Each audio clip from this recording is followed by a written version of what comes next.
नमस्कार। रोजाना खबर पहली वार्ता में आप सभी का हार्दिक स्वागत है। आज रोजाना खबर एनकाउंटर में हम आपको रूबरू कराएंगे मेरठ और उत्तर प्रदेश के दिग्गज नेता और उत्तर प्रदेश भाजपा व्यापार प्रकोष्ठ के प्रदेश संयोजक विनीत अग्रवाल सारदा से। आज हम विनीत अग्रवाल सारदा से ना तो राजनीति के ज्वलंत मुद्दों पर बात करेंगे और ना ही उनसे कोई विवादास्पद बयान लेंगे। आज हम आपको मेरठ की धड़कन रोजाना खबर के माध्यम से शारदा की जिंदगी के कुछ छुए और कुछ अनछुए पहलुओं से रूबरू करवाएंगे। दिग्गज भाजपा नेता विनीत अग्रवाल कैसे विनीत अग्रवाल शारदा बने, इसकी जानकारी भी हम आपको देंगे और हम वो सब बताएंगे जिससे हो सकता है कि आप अभी तक अनजान हो। रोजाना खबर एनकाउंटर में हम सीधे रूबरू होंगे दिग्गज भाजपा नेता विनीत अग्रवाल सारदा से। उन्हीं की जुबानी हम जानेंगे उनके अभी तक के सभी संघर्ष गाथा को। बीते 40 वर्षों से विश्व की सबसे बड़ी पार्टी यानी भारतीय जनता पार्टी में एक मजबूत वटवृक्ष के माफिक टिके रहने वाले भारतीय जनता पार्टी के एक ऐसे नेता हैं जो लगातार 5 बार से उत्तर प्रदेश जैसे बड़े सूबे में भाजपा के व्यापार प्रकोष्ठ के प्रदेश संयोजक के पद पर आसीन हैं। जिस भाजपा में मंडल और जिला अध्यक्ष रिपीट नहीं हो पाते हैं, ऐसे में लगातार 12 सालों से 5वीं बार भाजपा व्यापार प्रकोष्ठ का प्रदेश संयोजक बनना वाकई बहुत बड़ी बात है। और इससे यह भी बात साबित होता है कि विनीत अग्रवाल शारदा के कामों से पार्टी का शीर्ष नेतृत्व खुश है, क्योंकि व्यापारी वर्ग भाजपा का बेहद मजबूत आधार स्तंभ है। आज हम जानेंगे उनके पारिवारिक पृष्ठभूमि को, व्यापारिक पृष्ठभूमि को और साथ ही ये भी जानेंगे कि आखिर 13 साल की बेहद छोटी उम्र में हैंडलूम व्यापार के लिए गोरखपुर से कश्मीर टूर पर जाने वाले विनीत अग्रवाल शारदा कैसे उत्तर प्रदेश में भाजपा की राजनीति के मजबूत स्तंभ बन गए हैं। महज छोटी सी उम्र में सर से पिता का साया उठ जाने के बाद शारदा ने आखिर खुद को कैसे संभाला, कैसे माँ और 2 भाई व 1 बहन को पाला और तो और गैर राजनीतिक परिवार का लाडला आखिर कैसे राजनीति के शिखर पर पहुंचा। इन्हीं सभी मुद्दों को लेकर रोजाना खबर एनकाउंटर में आज हमारे और आपके सामने है दिग्गज भाजपा नेता विनीत अग्रवाल शारदा। जिस तरीके से लगातार विनीत अग्रवाल शारदा मेरठ में सामाजिक पृष्ठभूमि के ताने बाने को समेटते हुए राजनीतिक पृष्ठभूमि में अव्वल हैं। हर व्यक्ति के जीवन में कहीं न कहीं वो संघर्ष आता है। वो मुकाम हासिल होने से पहले जो एक पूरा एक सफ़रनामा होता है, उसको लेकर आप और हम जानते हैं तो हमें अंदर से ऊर्जा मिलती है और ऊर्जावान होते हैं। ऐसे ही विनीत अग्रवाल शारदा जी आज हमारे साथ मौजूद। नमस्कार सर, कैसे हैं आप? मैं अच्छा हूँ, आप कैसे हैं? बैठिए सर। ये बताइए कि सबसे पहले रोज़ाना खबर में आपका बहुत बहुत स्वागत है। आज हम रोज़ाना खबर सफ़रनामे में आज हम लोगों को बताएंगे कि आखिर विनीत अग्रवाल शारदा अगर आज इस मुकाम पे हैं तो उनके पीछे की कहानी क्या है। सबसे पहले हम अपने दर्शकों को बताना चाहेंगे, हजारों दर्शक जानना चाहते हैं कि विनीत अग्रवाल शारदा का बैकग्राउंड क्या है, कहाँ से आप मेरठ आए, अपने पारिवारिक बैकग्राउंड के बारे में पहले हमें जानकारी दीजिए, फिर आगे हम सवाल करेंगे। हम मेरठ के रहने वाले हैं। मेरठ से पहले पिलखवा के पास एक बजेड़ा गांव है, पुश्तैनी हम बजेड़े के रहने वाले हैं। मेरे सरदादा श्री करोड़ीमल अग्रवाल जी, फिर किशन साई अग्रवाल जी मेरे परदादा मेरठ में आए। मेरे बाबा जी लाला ओम प्रकाश अग्रवाल, मेरे पिता सेठ श्री धनपत राय अग्रवाल जी, और मैंने अपनी परदादी का भी प्यार इसने पाया है जी। और मेरी दादी माँ जिनका नाम श्रीमती शारदा देवी था, उनके नाम को मैंने और मेरे परिवार ने हमेशा आगे रखा और अपने नाम के आगे मैं अपनी दादी के नाम को रखता हूँ। इसलिए मैं विनीत अग्रवाल शारदा लिखता हूँ। मेरी जितनी फर्म है वो भी श्री शारदा ग्रुप के नाम से हैं। हम लोग ज़मींदारी थी हमारी बजेड़ा में। उसके बाद मेरठ में आए तो सन 1922 में हमारे दादाजी ने हैंडलूम, खादी हैंडलूम का काम शुरू किया। जब से लेकर अब तक हम लोग व्यापारिक दृष्टि से, उद्योग की दृष्टि से टेक्सटाइल, हैंडलूम टेक्सटाइल, खादी का काम कर रहे हैं।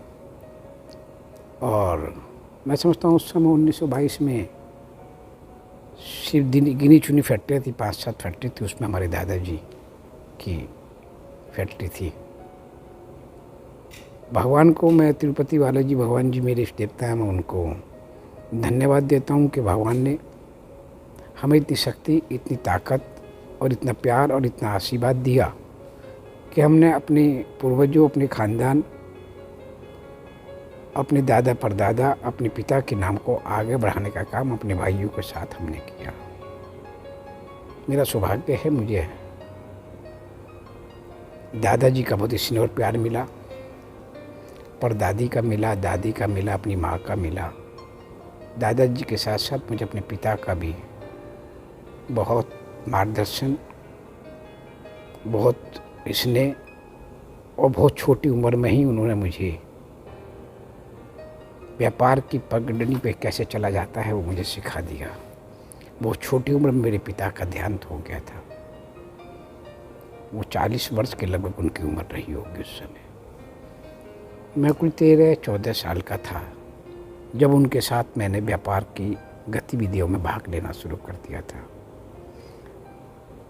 उसके बाद मैं दिशावर अपने पिताजी के साथ ही बाहर जाता था और सन 80 से मैंने इंडिपेंडेंट, पिताजी ने मुझे भेजना शुरू कर दिया था और 82 से तो बिल्कुल अकेले भेजना शुरू। मेरी उम्र 17 साल की थी उस समय जब मैं बाहर जाता था। वो लोग व्यापारी बड़ा अचंभित होते थे, कितनी छोटी उम्र का बच्चा क्या सैंपल दिखाएगा, क्या ऑर्डर लेगा।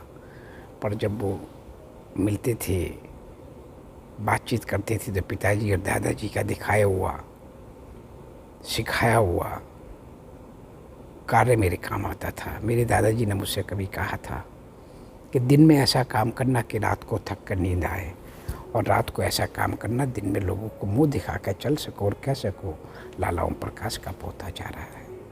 बिल्कुल, जिस तरीके से दादा के नाम को, पिता के नाम को रोशन करते हुए इन्होंने महज 13 साल की उम्र में पिता की उंगली पकड़कर सबसे पहले व्यापार करना ही नहीं सीखा बल्कि टूर पर जाना शुरू कर दिए। वाकई जब 13 साल की उम्र होती है तो बच्चों को पता भी नहीं होता है कि व्यापार का वो क्या है।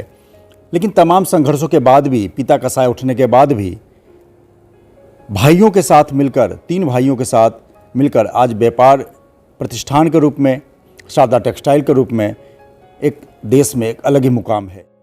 लगातार सामाजिक पृष्ठभूमि को समेटते हुए विनीत अग्रवाल शारदा से उन तमाम मुद्दों पर हम बात करेंगे जो एक पिता का साया उठने के बाद लगातार बिजनेस में न केवल आगे बढ़े बल्कि दोनों भाइयों को साथ लेकर आज व्यापारिक पृष्ठभूमि में एक अच्छा मुकाम हासिल कर चुके हैं। सर, 3 भाई हैं आपके, तो किस तरीके से व्यापार का आपका सारा साम्राज्य चल रहा है? देखिए, हम 4 भाई बहन हैं और छोटी उम्र में ही पिताजी का जाना हुआ भगवान के पास जी।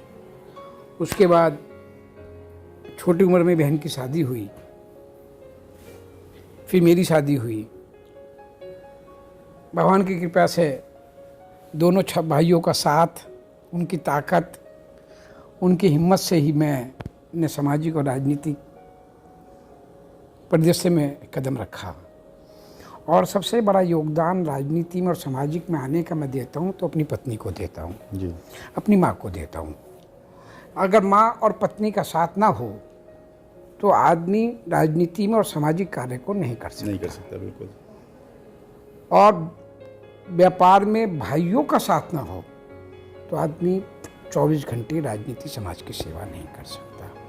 मेरे दोनों भाइयों का प्यार और उसके साथ फिर मेरा बेटा जब बड़ा हुआ, मेरे बेटे का साथ, उन तीनों की हिम्मत और ताकत से मैं आज सामाजिक कार्य कर सकता हूँ और राजनीति में अपने आप को पूरी तरीके से जनता के सौंपने का काम अगर किसी का योगदान है तो मेरे भाइयों का, मेरे बेटे का, मेरी पत्नी और माँ का है। अच्छा, जिस तरीके से आप व्यापारिक पृष्ठभूमि में आप लगातार सक्रिय रहे, व्यापार को आगे बढ़ाए, भाइयों को साथ लेकर काम किया, आपसे एक जानने की कोशिश कर रहा हूँ कि राजनीति में आपका पदार्पण कब हुआ और आपने कहाँ से, किस पद से और किस तरीके से अपनी राजनीति सफरनामे की शुरुआत की? राजनीति से पहले मैं यहाँ पे आना चाहता हूँ। मेरे दादा श्री लाला ओम प्रकाश अग्रवाल जी राष्ट्रीय स्वयंसेवक संघ के नज़दीक थे। उनकी विचारधारा हिंदुत्व की विचारधारा थी मैं उनके साथ छोटी उम्र में शाखा में भी जाता था। मैं उनके साथ जब वो कभी कोई बात देश के लिए आती थी, दादाजी दिल खोल कर अपना सब कुछ देते थे, तो मैं वो चीज़ सीखता था। फिर पिताजी ने उसको संभाला और राजनीति में मेरा सन 95 में मैंने सक्रिय राजनीति में कदम रखा। जी, क्या कैसा रहा सफरनामा, मतलब 95 से लेकर अब तक का पूरा सफरनामा हमारे दर्शकों को बताइए, क्योंकि आपको विनीत अग्रवाल शारदा के रूप में जानते बहुत है, लेकिन बहुत लोग उत्सुकता है विनीत अग्रवाल शारदा आज राजनीति के जिस मुकाम पे हैं, आखिर सफर कैसे तय हुआ?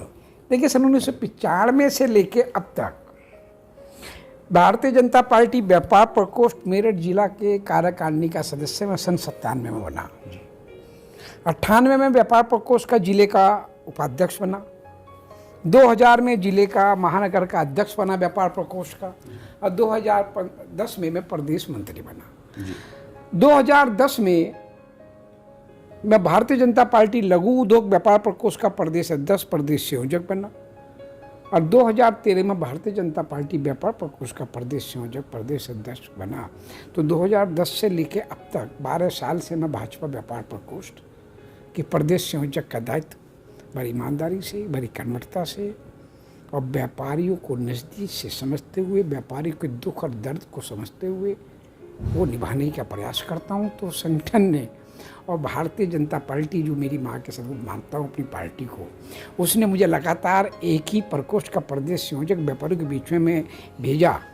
पता नहीं कितने सपा बसपा की सरकारों में कितने प्रदेश के सूबे में 75 जिले होते हैं, हमारी संगठन की दृष्टि से 98 जिले होते हैं। पता नहीं कितने सैकड़ों हमने धरने प्रदर्शन किए होंगे, दर्जनों मुकदमे मेरे ऊपर धरने प्रदर्शन के हुए होंगे, परंतु भगवान को मैं साक्षी मान के कहता हूँ, मैंने किसी धरने प्रदर्शन, किसी भी अपने ऊपर मुकदमे की आज तक जमानत नहीं कराई। अच्छा, राजनीति में ये माना जाता है कि जो हैट्रिक लगा ले उसको बहुत अच्छा नेता के रूप में माना जाता है, चाहे वो विधायक के रूप में हो, चाहे प्रदेश अध्यक्ष के रूप में हो। आप हैट्रिक से भी आगे बढ़ गए हैं, इसके पीछे की वो कहानी क्या है? मतलब पार्टी के आप लाडले क्यों हैं ऐसे व्यापार प्रकोष्ठ? क्योंकि व्यापारी रीढ़ की हड्डी है भाजपा, और एक अमीर तबका भी माना जाता है, हालांकि सभी तरह के व्यापारी हैं, लेकिन उन चीज़ों को लीड करना और 5 बार अध्यक्ष संयोजक होना, एक तरह से प्रदेश अध्यक्ष की भूमिका में आप, तो कैसे, मतलब इसके पीछे राज क्या है सर?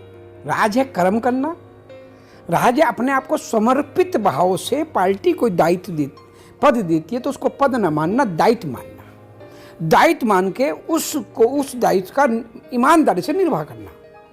जब पहली बार 2010 में मुझे प्रदेश संयोजक भाजपा लघु उद्योग प्रकोष्ठ का बनाया गया, तो मुझे लगा कि पार्टी ने मेरे पर जवाबदारी दी है, तो मैंने 2 महीने का लगातार प्रदेश का दौरा किया। एक दिन में 3 जिले करता था, 98 जिले होते थे, 2 महीने में बाद में लखनऊ वापसी आया। दूसरी बार 2013 मना, फिर मैंने 2 महीने 5 दिन का दौरा किया। तो मेरी एक शैली, ये सोच रही, और मैं हमेशा कहता भी हूँ, राष्ट्र मेरा धर्म है, तो पार्टी मेरी माँ है, तो व्यापारी मेरी आत्मा है। अपनी आत्मा के साथ कहीं मैं समझौता नहीं करता, चाहे वो मेरी सपा की सरकार रही हो, चाहे बसपा की सरकार रही हो, चाहे कांग्रेस की सरकारें रही हो, चाहे इस समय 2014 से और 2017 से भारतीय जनता पार्टी की सरकार हो। मैं अपने आत्मा के साथ समझौता ना मैंने किया, ना मैं करूँगा। मेरे व्यापारी के साथ, चाहे वो रेहड़ी पटरी वाला व्यापारी हो, चाहे वो छोटे से छोटा दुकानदार हो, चाहे वो लघु उद्यमी हो, चाहे उद्यमी हो, चाहे गरीब हो, चाहे मध्यम हो, चाहे अमीर हो, मेरे लिए व्यापारी व्यापारी है। और व्यापारी के दुख और दर्द और तकलीफ को मैं अपना दुख और दर्द तकलीफ समझता हूँ। व्यापारी की एक आवाज़ आ जाए तो मैं ये इंतजार नहीं करता कि मेरे व्यापारी की इस आवाज़ पे मुझे जाना चाहिए नहीं जाना चाहिए। मैं ये कोशिश करता हूँ, अगर मुझे कहीं मालूम चल जाए पूरे प्रदेश में मेरे व्यापारी को ये दिक्कत, ये समस्या आई है, तो मैं उस दिक्कत और समस्या का किस तरीके से निस्तारण कर सकूँ, किस तरीके से मैं व्यापारी की लाठी बन सकूं, ये मेरा प्रयास रहता है। और इसका मेरे नेतृत्व को, मेरे केंद्रीय और प्रदेश नेतृत्व को भारतीय जनता पार्टी के मालूम है कि विनीत शारदा को अगर कोई काम सौंपा जाता है तो समर्पित भाव से करेगा। अच्छा, जिस तरीके से बनारस, बलिया, गाजीपुर से लेकर गाजियाबाद तक की व्यापारियों के आप नेता हैं भाजपा के, तरीके से प्रदेश संयोजक हैं। कोई ऐसा मुकाम, कोई ऐसी यादगार पल जो लगातार सपा बसपा की सरकार में भी हो या भाजपा की सरकार में हो कि कोई मामला ऐसा हो गया हो जिसमें वो यादगार क्षण एक दो हो आपके, कभी व्यापारी को मदद पहुंचने में हो या कोई त्वरित कार्रवाई करने के मूड में, तो क्या आपके जहन में रहता है कि प्रदेश संयोजक के नाते? 2010 में मैं पहली बार जब मैं झांसी पहुंचा, झांसी के पास ललितपुर पहुंचते हुए जब मुझे लगा, मेरे पे एक व्यापारी का फ़ोन आता है कि एक घटना हो गई है। वो घटना हुई तो मैंने फ़ौरन वहाँ के आईजी को फ़ोन किया, वहाँ के एसएसपी को फ़ोन किया। हम सरकार में थे नहीं जी, विपक्ष में थे, सेंट्रल में भी विपक्ष में थे और स्टेट में विपक्ष में थे। मैंने एक ही बात कही थी, अगर सुबह तक ये घटना नहीं खुली तो ये मस्त कहिएगा पूरे प्रदेश को, अगर बंद करवाने में भूमिका होगी तो विनीत शारदा की होगी। 6 घंटे के बाद मेरे पास अधिकारियों का फ़ोन आ गया था कि वो गिरफ्तारी हो गई है। अध्यक्ष जी आप आएंगे तो अच्छा लगेगा, हम आपके साथ चाय पियेंगे, पर आप धरने पर बैठे इसलिए आए तो मेरी ये सैलरी रही। फिर मैं व्यापारी के परिवार में गया था। इसके बाद बहुत दर्जनों सैकड़ों ऐसी घटनाएं हुई हैं। घटनाओं का तो एक लंबी श्रृंखला है, क्योंकि सपा और बसपा की सरकारों में व्यापारी को उत्पीड़न हुआ, लूट, डकैती, हत्या, रंगदारी, चोट वसूली से उत्तर प्रदेश लगातार जल रहा था। जब मैं कस्बों में, गांवों में, जिलों में व्यापारियों के पास जाता था तो व्यापारी कहते थे, शारदा जी 6 बजे हम अपनी दुकान के शटर गिराने पर जाते हैं, कब रंगदारी चोट वसूली का पत्र आ जाए, और पत्र के साथ कारतूस आता था, खाली कारतूस। व्यापारी भैंसे कांप जाता था। मैं कराना की घटना बताता हूँ। कराना में गया, मेरे 2 व्यापारियों की हत्या कर दी गई थी दिन धारे। आंसू आ जाते हैं आज उस बात को सुन के। पूरा कराना मार्केट दहशत में था। मैं पहुंचने के बाद जब उसके परिवार से मिला, हालात थी, रो रहे थे लोग पलायन करने पर मजबूर हो गए थे, वो लोग कराना में नहीं रहेंगे। तो उस समय मैंने आईजी को फ़ोन किया, मैंने आप आ रहे हैं या मैं आऊँ? मैंने आप नहीं आए, ये हत्यारे नहीं पकड़े गए, हत्यारे नहीं खुले तो ये मत कहे कि उत्तर प्रदेश में क्या होगा। तो आईजी प्रवीण कुमार, क्या नाम था, वो आए, मेरा उनका आमना सामना हुआ। कैराना फिर वो घटना खुली, मुजरिम पकड़े गए बाद में, परंतु समाजवादी पार्टी का कुशासन, कंसराज शासन, व्यापारियों के प्रति सपा बसपा की सोतेलापन, हमेशा समाजवादी पार्टी ने और बहुजन समाजवादी पार्टी ने व्यापारियों को ठगा, व्यापारी को छला, कभी व्यापारी के साथ नहीं खड़े हुए ये लोग। इन्होंने व्यापारियों को इस्तेमाल किया।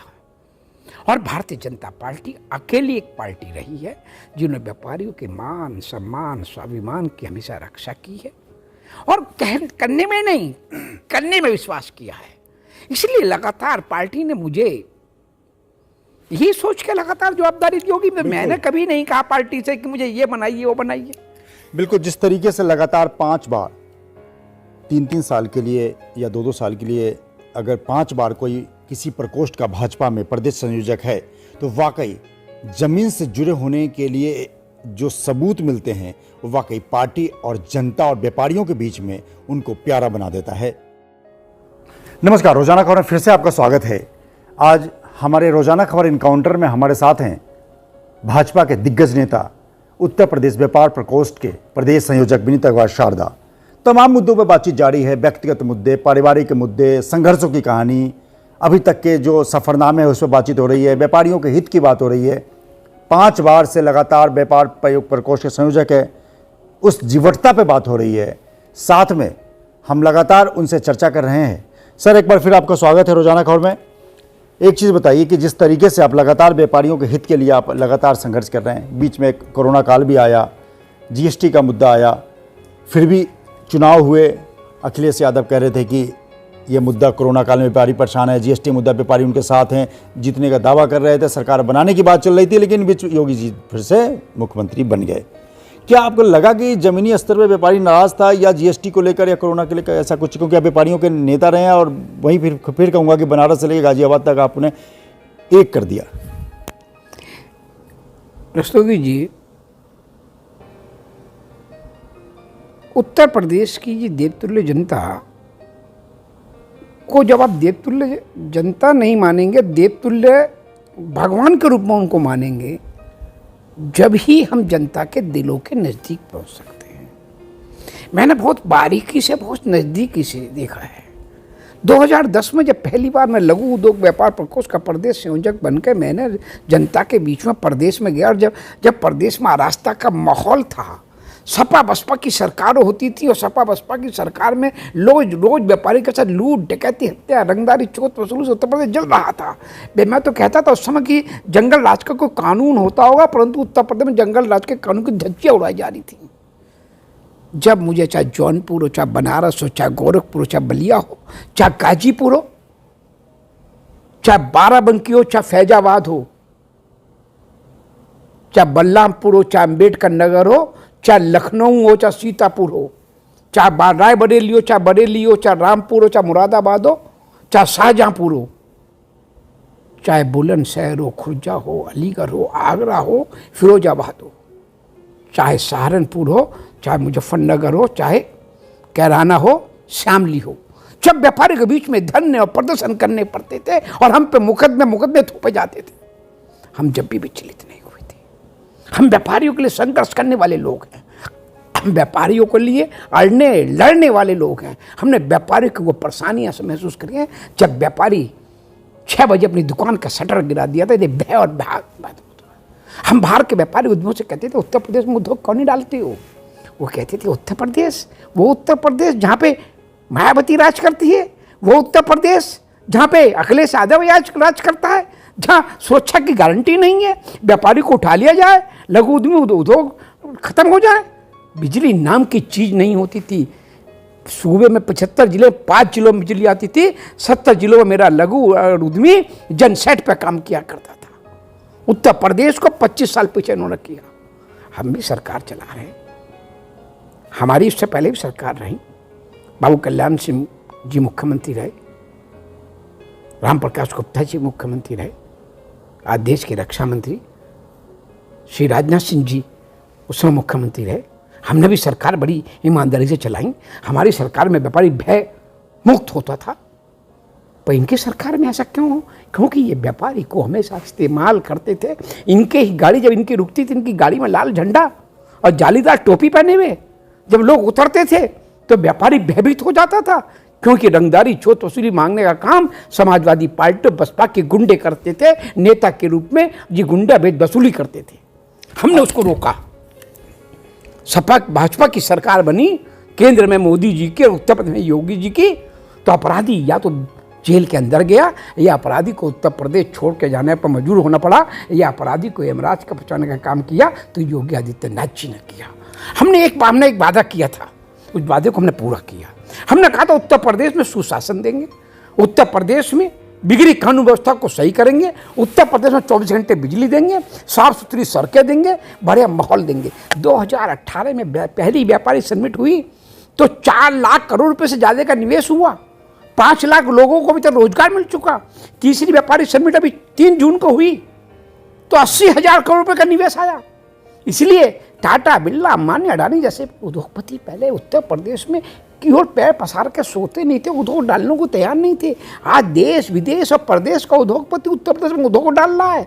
ललायत है, वो चाहता है उत्तर प्रदेश में उद्योग डाले। अच्छा, जिस तरीके से लग रहा था कि कोरोना काल के बाद व्यापारी की परेशानी कोरोना काल को लेकर आप तो मानते हैं, जीएसटी को लेकर आप भरे नहीं माने, लेकिन कोरोना काल में अभी भी व्यापारी कह रहे हैं कि व्यापार नहीं है, क्या ये सही में है या आपका एनालिसिस, समीक्षा क्या कहता है? देखिए, जीएसटी पे मैं लूँगा गुड्स एंड सर्विस टैक्स जी। इससे पहले बैट आया। बैट कांग्रेस लाई थी। बैट लाते समय कांग्रेस ने कहा था बैट का एक कानून होगा पूरे देश में, परंतु उन्होंने धोखा किया जनता के साथ, व्यापारियों के साथ। बैट आया तो हर स्टेट की कर प्रणाली अलग रही।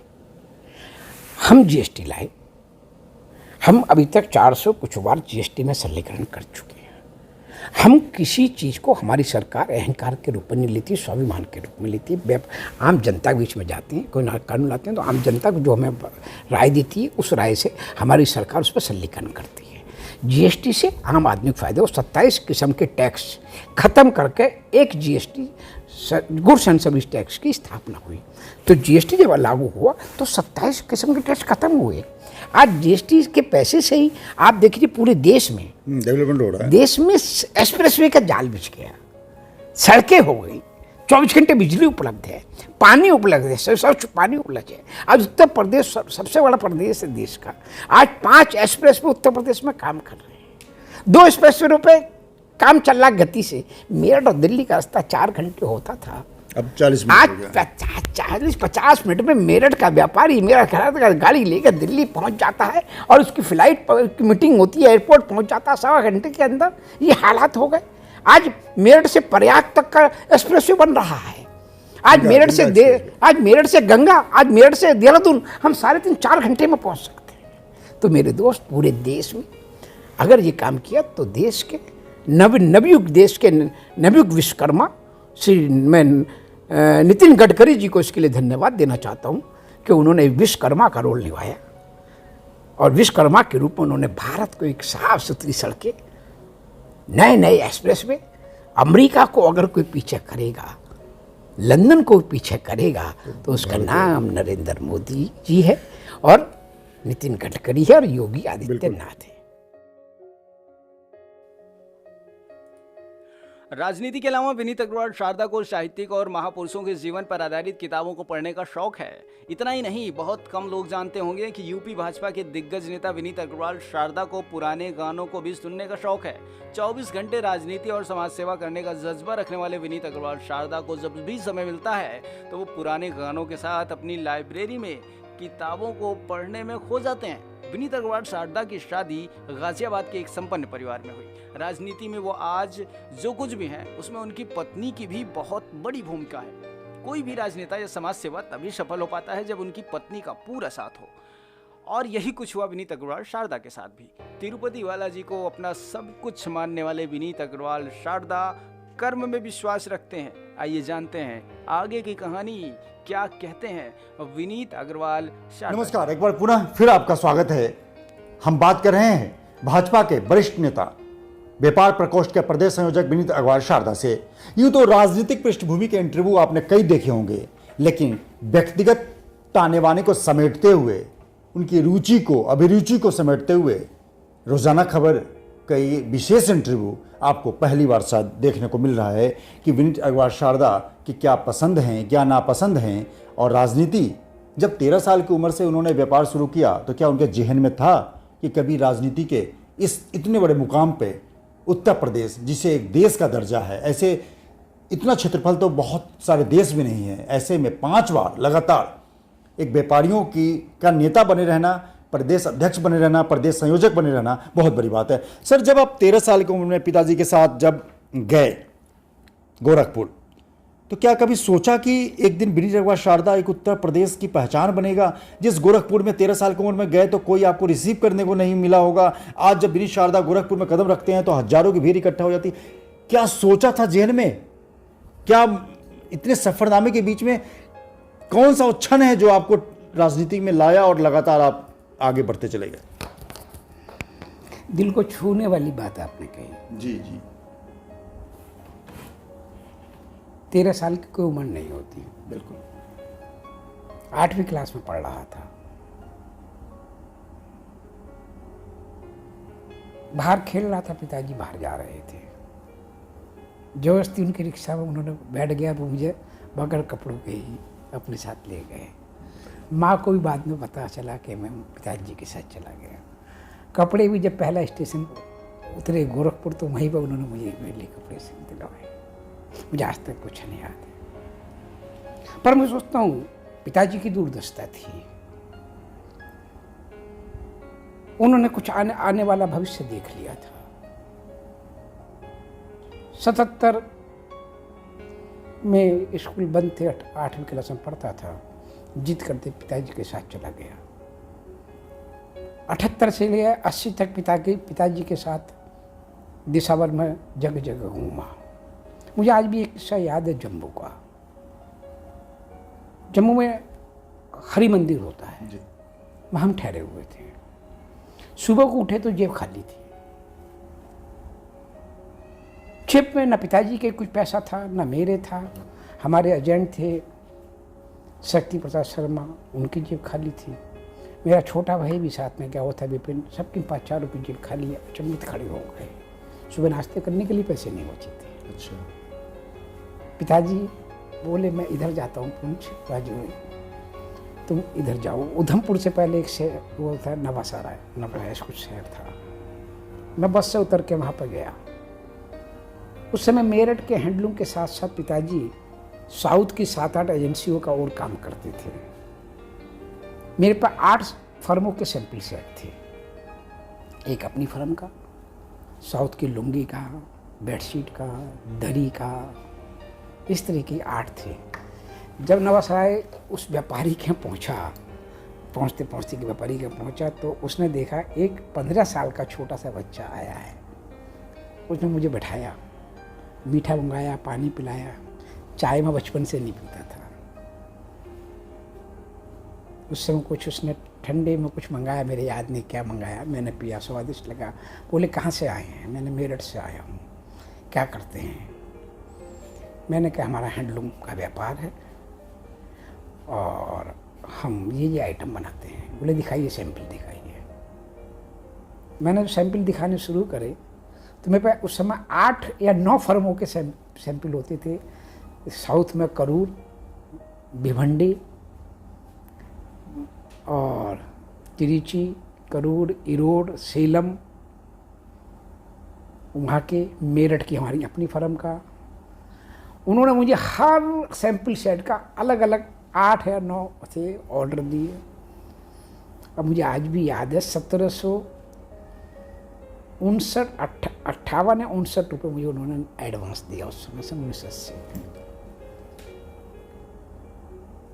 उस समय के 1758 रुपये इस समय के कितने होंगे? मुझे लग रहा है 17 लाख रुपए के आसपास हो सकते हैं। मुझे बस पर छोड़ने आए। बोले बस आपको किसी और क्या नहीं जाना है, आप हमेशा आइए, मेरे पास आइए, मुझसे व्यापार कीजिए और यहाँ किसी और को आप माल नहीं देंगे। जब मैं मेरठ वहाँ पहुँचा जम्मू, पिताजी भी आ चुके थे दूसरे मार्केट से, तो जेब खाली थी। उन्होंने बस के पैसे भी किसी से उस समय लेके दिए क्योंकि जेब में कुछ था नहीं। मैं होटल के या धर्मशाला के मैनेजर से लिए थे।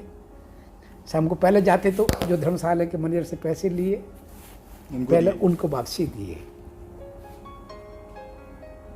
तो वो पल मुझे याद है। उस समय खबर आई कि हमारे मामा जी का दिल्ली में मकान का मुहूर्त है। हम लोग ट्रेन में बैठे, ट्रेन में जगह नहीं मिली। तो मुझे याद है ट्रेन में शौचालय के बाहर रात को काट के हम लक्ष्मी नगर दिल्ली पहुँचे तो खबर आई देश के प्रधानमंत्री इंदिरा गांधी के छोटा बेटे संजय गांधी की हेलीकॉप्टर के एक्सीडेंट में मौत हो गई। उस दिन का मुझे वो इसलिए मुझे याद है स्वर्ण। मेरे मामा के घर का मुहूर्त था, हम जम्मू से वहाँ पहुँचे थे। कुछ कभी ऐसे ही एक किस्सा मेरे पर काठमांडू में मेरे साथ हुआ। काठमांडू में सन 1982 की बात है। ये दूसरा देश,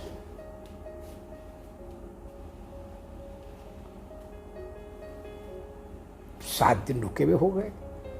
7 दिन से कोई व्यापार नहीं मिला, काम नहीं हुआ, पैसे सारे खर्च हो गए।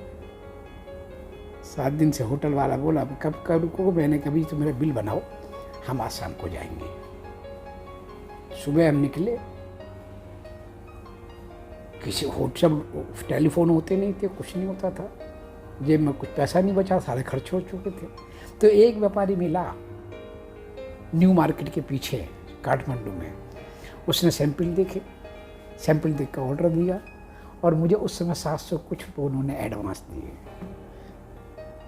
तो मैंने देखा, मैंने जब से ये बात को मान लिया कि भगवान के यहाँ देर है अंधेर नहीं है।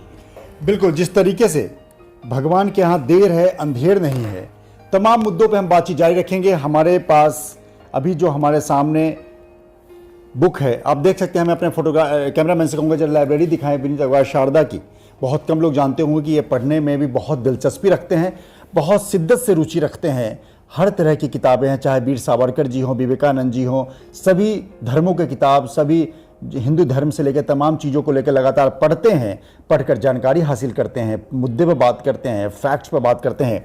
अभी हमारे सामने मौजूद हैं विवेकानंद जी, युग नायक विवेकानंद जी के ये किताब को पढ़ते हैं। सर एक चीज़ बताइए, जिस तरीके से आज भी हमें पहली बार पता चला कि आप बहुत अच्छे पाठक हैं तमाम साहित्यों को, और हमारे देश के बड़े बड़े महापुरुषों की किताबें यहाँ रखी हुई हैं, सावरकर जी हैं, गीता है, विवेकानंद जी हैं, आखिर पढ़ने की रुचि कहाँ से मिली और समय कैसे निकालते हैं सर?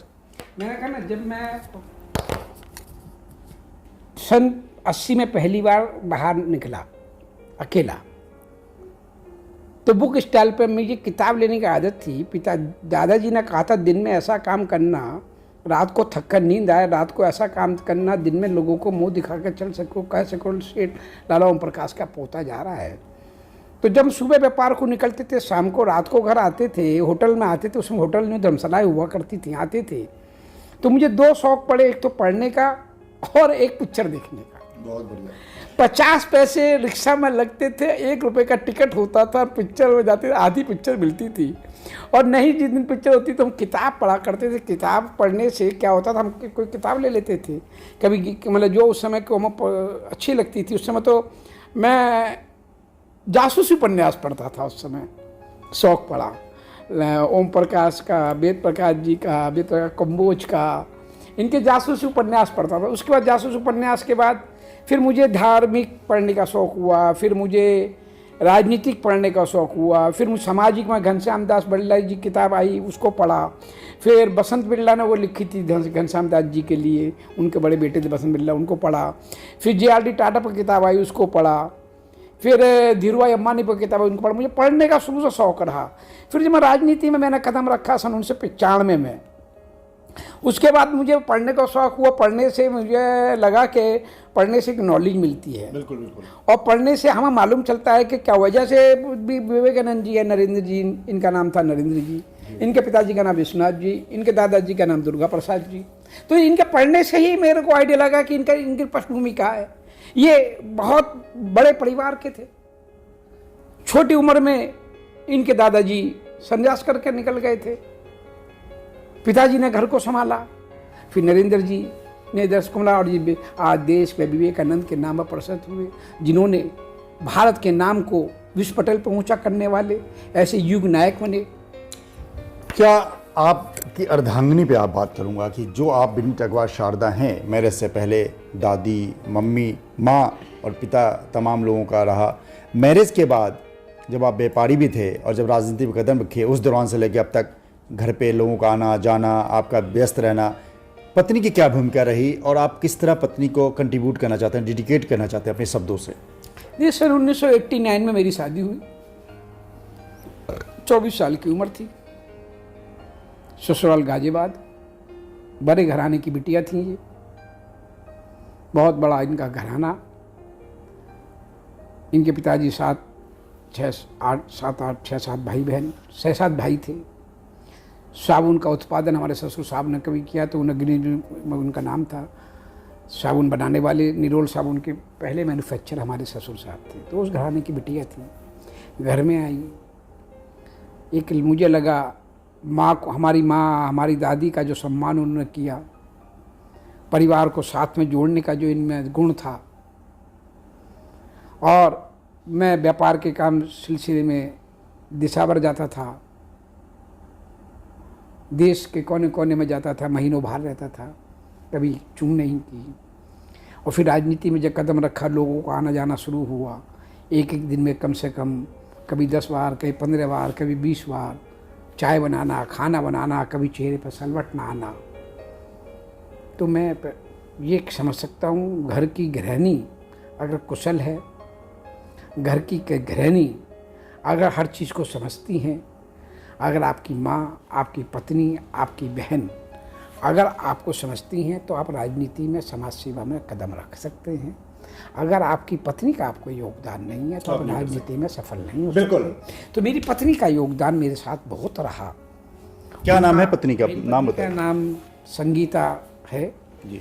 और संगीता जी का मैं इसलिए धन्यवाद देता हूँ हृदय से कि उन्होंने मेरे राजनीति कदम, मेरे व्यापारिक, राजनीतिक, सामाजिक क्षेत्र में मेरे कदम को हमेशा मेरे साथ कंधे से कंधा मिला के मुझे हिम्मत बढ़ाई और मेरी हौसला अफजाई करने में, मुझे आगे बढ़ाने में अगर से कायम रोल है तो मेरी पत्नी।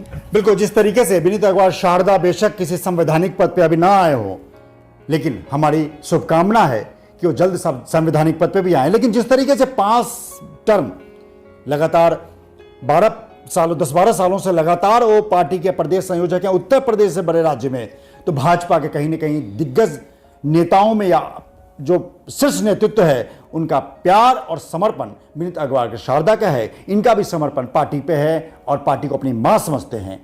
सर, आपके कितने बच्चे हैं और क्या स्टेटस है, व्यापार करते हैं? और आप पुराने शहर के कोतवाली से आप कहाँ गए और फिर कहाँ गए? मैं दो सवाल आपसे, बच्चे क्या करते हैं और कितने बच्चे हैं? हम 4 बहन भाई हैं जी। मेरी एक बहन है जी। 3 भाई हैं जी। मेरे 7 बच्चे हैं जी। आपने भाइयों को जोड़ दिया उसमें? भाई परिवार तो हाँ, परिवार मतलब ये एक संयुक्त परिवार का एक इंटरव्यू की मैं एक चीज और बता दूं कि संयुक्त परिवार का एक सबसे बड़ा अगर कोई सिंबॉलिक प्रतीकात्मक एक अगर आपको उदाहरण पेश करना हो तो शहर में विनीत अग्रवाल शारदा का एक सबसे बड़ा उदाहरण भी आपको मैं देना चाहता हूं कि 3 भाइयों के परिवार को ज्वाइंट बिजनेस के रूप में संभाल के रखना आज के समय में बहुत बड़ी बात है। जी हाँ। 3 बेटे हैं और 4 बेटियां हैं जी। 2 बेटियों की और 1 बेटे की शादी हो गई है। 2 नवासे हैं, दोनों बेटियों को एक बेटा है। जी। मेरी बड़ी बिटिया का नाम लवीना है, मेरठ में शादी हुई है। बेटे का नाम चिराग है, माधव है, गोविंद है। वो मेरी बिटियाँ हैं राधिका, आयुषी, आशी हैं। बेटा BBA MBA करने के बाद विदेश में पढ़ के मेरठ इंडिया वापसी आया तो हमारे साथ व्यापार में ही काम कर। बिल्कुल, जिस तरीके से व्यापार आज एक बहुत बड़ा चुनौतीपूर्ण कार्य है। लगातार फॉरेन से लेकर इंडिया से लेकर फॉरेन तक, एब्रोड तक व्यापार फैलाने के लिए बच्चों का पढ़ा लिखा होना बहुत ज़रूरी है। ऐसे में इस मामले में विनीत अग्रवाल शारदा का भी एक सफल माना जाएगा क्योंकि बेटे को विदेश से पढ़ाने के बाद भी उन्होंने धरती और अपनी माँ को उन्होंने नहीं छोड़ा और यहाँ बिजनेस कर रहे हैं। आखिरी सवाल आपसे कि क्या आपको लगता है कि जिस तरीके से राजनीति को लेकर तमाम लोग गलत फहमी में रहते हैं या राजनीति को कोई माँ बाप अपने बच्चों को राजनीति में नहीं भेजना चाहता, MP MLA नहीं बनाना चाहता, तमाम चीज़ों को लेकर हम आप ये एक संदेशात्मक कमेंट चाहते हैं कि क्या आज के देश के युवाओं को राजनीति में आना चाहिए तो किन पैमानों पर खरा उतरना चाहिए? सबसे पहले तो मैंने अपने भाइयों को कहा था, मैं धन्यवाद आपके माध्यम से देता हूँ। मेरे दोनों भाई विपिन जी और उमेश जी का मुझे बहुत साथ रहा है। उनकी हिम्मत, उनकी ताकत से ही मैं आज राजनीति में, मैंने पहले कहा, मैं अपनी पत्नी, अपने दोनों भाई और बेटे के हिम्मत और ताकत, उनके साथ से ही मैं राजनीति में सफल हो पाया हूँ। मैं ये समझता हूँ कि राजनीति एक अंधेरे की तरह है, उसमें उजाले की किरण बहुत कम लोगों को प्राप्त होती है। मेरे से बहुत लोग कहते हैं कि आप कोई चुनाव नहीं लड़े। मैंने पहला 2009 का लोकसभा मेरठ हापुड़ लोकसभा का चुनाव का टिकट पार्टी से निवेदन किया, मुझे नहीं मिला। मैंने हिम्मत नहीं हारी, मैंने फिर 2014 में निवेदन किया लोकसभा का, मुझे नहीं मिला। मैंने फिर हिम्मत नहीं हारी, मैंने 2019 में फिर तीसरी बार लोकसभा का टिकट मांगा, मैंने हिम्मत नहीं हारी, पर अपने काम को करता रहा, लड़ता रहा। मेरे पास सपा, बसपा, कांग्रेस अनेकों पार्टी का ऑफर आया कि आप हमारे यहाँ से लड़ लो, पर मैंने कभी किसी पार्टी को नहीं छाटा। मैंने पहले ही कहता हूँ, मेरी कहनी और करने फर्क नहीं होता। मैंने कहा राष्ट्र मेरा धर्म है तो पार्टी मेरी माँ है तो व्यापारी मेरी आत्मा है। मैंने अपने भाइयों से कहा, मैंने कहा राजनीति उस कालक की कोठरी की तरह है, अगर इसमें जरा सा बहक गए तो आपको कपड़ों पर छींटे लगेंगे। तो इसलिए मैं राजनीति से व्यापार कभी नहीं करूँगा, व्यापार से राजनीति करूँगा। मेरे से कभी उम्मीद मत करना मेरे ऊपर जो तुम दिन में 10-20 हज़ार रुपये खर्च करते हो, महीने में 1-2 लाख खर्च करते हो कि मैं तुम्हें रिटर्न दूंगा। मेरे से ना कभी रिटर्न की उम्मीद करना, ना कभी मतलब है। तो मेरे भाई और मेरे बेटे ने कभी आज तक मुझसे कभी रिटर्न नहीं मांगा। मैं आज व्यापार से पूरी तरीके से मुक्त हूँ। मैं फुल्ली पूरा 24 घंटे राजनीति और समाज की सेवा के लिए समर्पित हूँ कई साल वर्षों से। तो मेरा भाई, मेरी पत्नी, मेरा बेटा, कोई मुझसे ये नहीं कहता कि आपको पर हम इतना खर्च कर रहे हैं, ये इन्वेस्ट। उन्हें पता है, आज के युवाओं को क्या संदेश देना चाहिए? उन्हें पता है कि देश में आज भी 30-40% लोग ईमानदार हैं जिनके ऊपर मेरा देश टिका है। और ऐसे देश के प्रधानमंत्री श्री नरेंद्र मोदी जी हैं जिनके लिए देश पहले है और परिवार बाद में है। ऐसे उत्तर प्रदेश के मुख्यमंत्री श्री योगी आदित्यनाथ जी हैं जिनके लिए प्रदेश पहले है और अपना परिवार बाद में है। इसलिए मेरा युवाओं से एक ही निवेदन, एक ही आग्रह, एक ही प्रार्थना है मेरे मित्रों, आपके माध्यम से कहना चाहूँगा कि हमें राष्ट्र बनाना है। हमें राष्ट्र बनाना है, हमें उस भारत माता को उस ऊंचाइयों तक ले जाना है जिसका सपना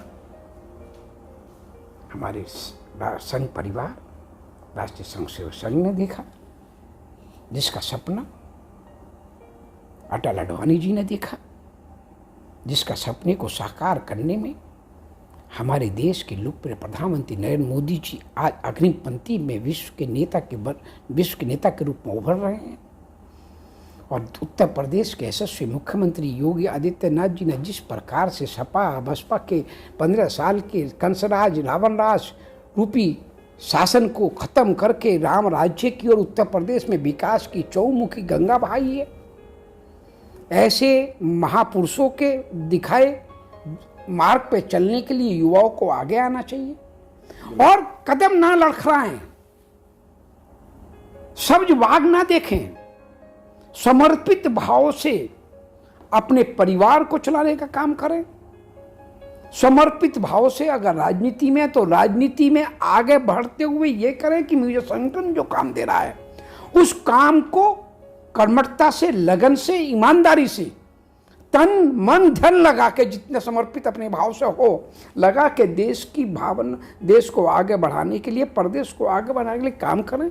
तो मैं नहीं समझता कोई इनमें से भारतीय जनता पार्टी का अकेली पार्टी है जहाँ किसी को ये नहीं पता कि कौन पार्टी का राष्ट्रीय अध्यक्ष बन जाएगा, कौन देश का प्रधानमंत्री, मुख्यमंत्री बन जाएगा। यह एक चाय बेचने वाला छोटे व्यापारी का बेटा देश का प्रधानमंत्री बन सकता है, तो एक व्यापारी का बेटा देश का गृह मंत्री बन सकता है, किसान का बेटा देश का कृषि मंत्री बन सकता है, तो एक उत्तराखंड में छोटे से गाँव में रहने वाला और उत्तर प्रदेश के सबसे बड़े संत आज उत्तर प्रदेश के मुख्यमंत्री बन सकते हैं। और ये छोटा सा उद्यमी, छोटा व्यापारी का बेटा जिसके परिवार में कभी राजनीति, विनीत शारदा के प्रमाण राजनीति की ABCD को जानता नहीं था, वो उत्तर प्रदेश के व्यापारियों को का समर्पित भाव से सेवा करने वाला कार्यकर्ता बन सकता है और व्यापारियों को अपना मानने वाला, व्यापारियों के मान सम्मान स्वाभिमान को रक्षा करने वाला एक नेता के रूप में उभर के उत्तर प्रदेश को एक नई दिशा, नई सोच देने वाला व्यक्ति बन सकता है।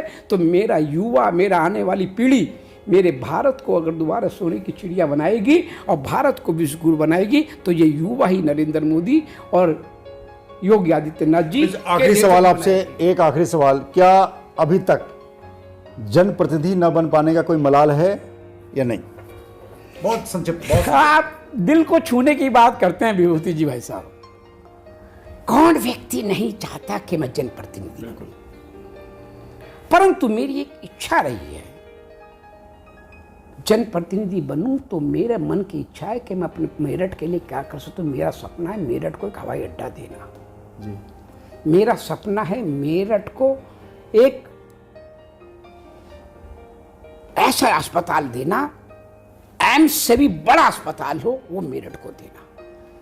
मेरठ को, मेरा शुरू से सपना है मेरठ को टेक्सटाइल पार्क, मेरठ को एक्सपोर्ट हाउस के साथ साथ मेरठ को कर्नाटक, बंगाल, तमिलनाडु, असम,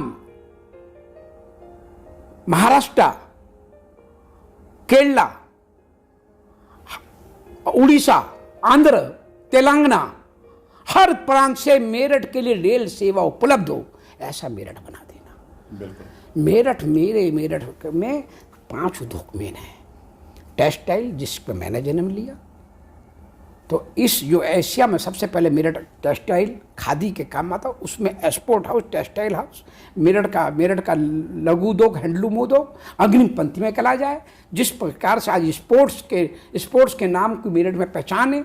आज जालंधर के बाद कोई भारत में अगर कोई मैन्युफैक्चरिंग हब है तो मेरठ है वो, जिसमें स्पोर्ट्स का काम होता है। आज उत्तर प्रदेश के मुख्यमंत्री के द्वारा मेरठ में स्पोर्ट्स का विश्वविद्यालय बन रहा है। एक तीसरा व्यवसाय है कैंची, फिर है रेवड़ी गज्जक और बाजा, मतलब और बैंड बाजा नियादर अली का बैंड बाजा, और बैंड बाजा आज व्हाइट हाउस अमेरिका में भी बैंड बाजा है, तो बैंड बाजा वो भारत का ही है। तो कहीं ना कहीं आज के इस एपिसोड में हम लगातार देखें कि किस तरीके से भाजपा के दिग्गज नेता विनीत अग्रवाल शारदा को ये बात साफ है कि कहीं ना कहीं पार्टी के लिए, समाज सेवा के लिए और तमाम चीज़ों के लिए आप सजग हैं, तत्पर हैं, तो वो दिन दूर नहीं जब आपके लिए पार्टी, जनता और कार्यकर्ता सब सोचेंगे। श्री तिरुपति बालाजी उनके इष्ट देव हैं, लिहाजा जरूर उनकी मुराद पूरी होगी। विनीत अग्रवाल शारदा, इसमें कोई दो राय नहीं कि मेहनती हैं, जुझारू हैं, कर्मठ हैं, और सबसे बड़ी बात क्या है ना कि पार्टी के शीर्ष नेतृत्व के चहेते हैं। नहीं तो भाजपा जैसी पार्टी को जितना मैं जानता हूं, लगातार 5 सालों से किसी एक पद पे रहना बहुत बड़ी बात होती है। ऐसे में विनीत अग्रवाल शारदा को अगर जनप्रतिनिधि के तौर पर पार्टी अगर कंसीडर करती है तो वो दिन दूर नहीं जब मेरठ में विकास की गंगा बहेगी। जो प्यार करेगा वो गाना, नमस्कार, हर दिल जो प्यार करेगा वो गाना गाएगा। जी हाँ, विनीत अग्रवाल शारदा के जो एक्स्ट्रा करिकुलर एक्टिविटीज़ को उन्होंने उनको आज अलर्ट किया हुआ है, संजीदा किया हुआ है, जो जुझारूपन जो आप देखते हैं, जो चेहरे पे चमक देखते हैं, उनका राज क्या है पता है ना? किताब, बुक्स के अलावा संगीत। जी हाँ, ये कारवां है, और जब थक के आते हैं तो इसी कारवां में पुराने गीत संगीत को सुनकर अपने आप को तरोताज़ा करते हैं, क्योंकि कल फिर उठना है और आपके लिए संघर्ष करना है। शारदा जी किताब पढ़ते हैं, जानकारी हासिल करते हैं, संगीत से एनर्जी लेते हैं, ऑटो एनर्जी का सबसे आपके हंसमुख स्वभाव, जो जज्बात हैं आपके तमाम भावुक भी होते हैं। संगीत का जो प्रेमी होता है वो दिल में उसके दर्द भी होता है और ममता भी होती है। क्या संगीत का ये सुनने की आदत कब से पड़ी और कितने सुनते हैं आप? बचपन से ही मुझे संगीत की आदत थी। मोहम्मद रफ़ी साहब, मुकेश साहब, लता मंगेशकर जी, और पुरानी फिल्में देखने का शौक़ था। आरजू, कटी पतंग, दो बदन, चौदहवीं का चांद, साहब बीबी और गुलाम, प्यासा, अनेकों फिल्में पुरानी देखता था। आजकल के नए युग में, इस युग में तो कोई फिल्में ही नहीं आती हैं, गाने ही नहीं होते हैं। पहले मुकेश साहब गाना गाते थे, आवाज़ मुकेश जी की होती थी, राज कपूर साहब उस पर फिल्में करते थे।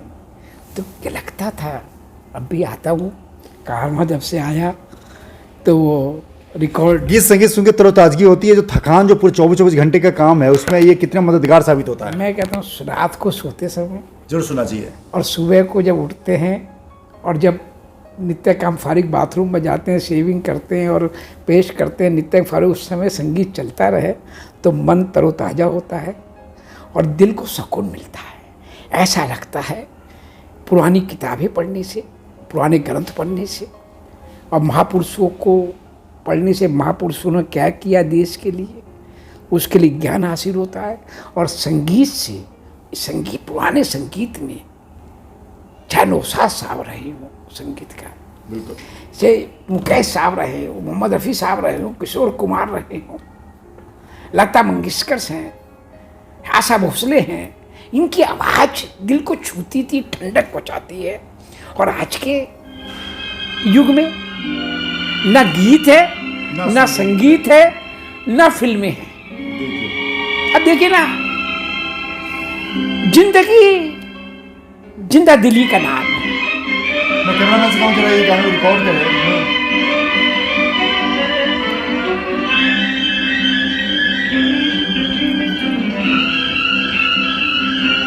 आवाज कम करनी है।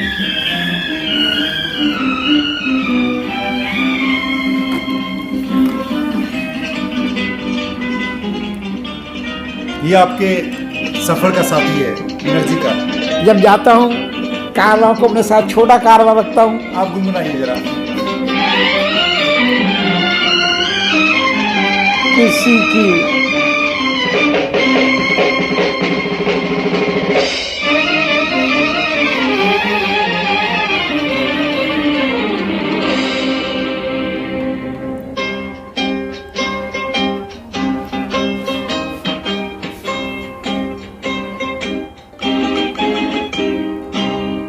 किसी की मुस्कुराहटों में वो निशान, किसी का दर्द मिल सके तो ले उधार, किसी के वास्ते हो तेरे दिल में प्यार, जीना इसी का काम है, जीना किसी की मुस्कुराहटों पे हो निशान, किसी का दर्द मिल सके तो ले उधार, के वास्ते हो तेरे दिल में प्यार, तो जीना इसी का नाम है।